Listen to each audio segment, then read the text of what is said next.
A team of researchers studied these questions in a huge experiment spanning 355 cities in 40 countries, one of the most rigorous investigations so far into the intersection of economics and psychology.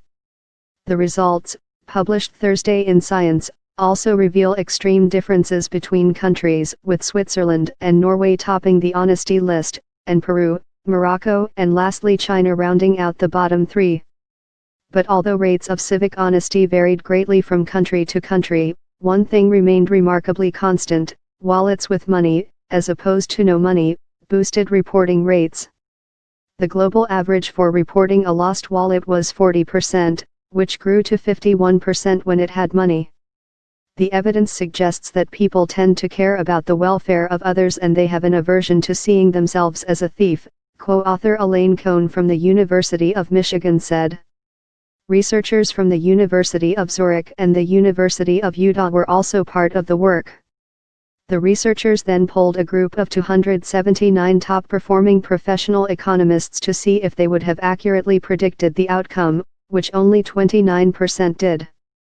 Our results suggest that even experts tend to have cynical intuitions about other people's motivations, often exaggerating the role of financial incentives and underestimating the role of psychological forces, added Cohn.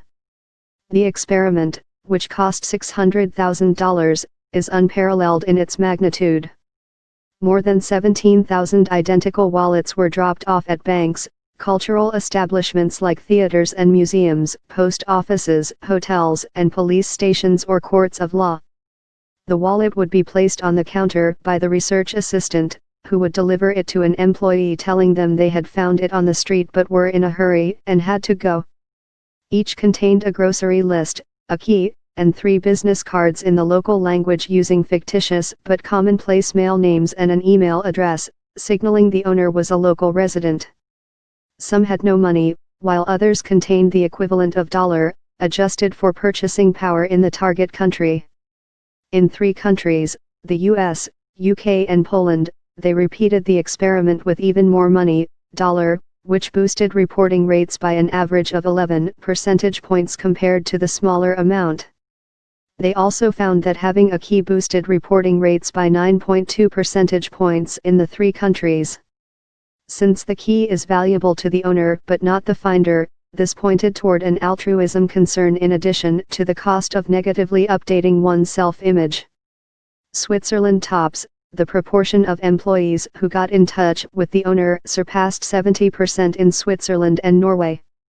At the other end of the table was China, with fewer than 10% of employees returning the wallet when it was empty, though the figure more than doubled when it contained yuan. Countries' relative wealth or poverty was found to be insufficient in explaining the disparities, said Cohn, adding that education and political systems could play a role.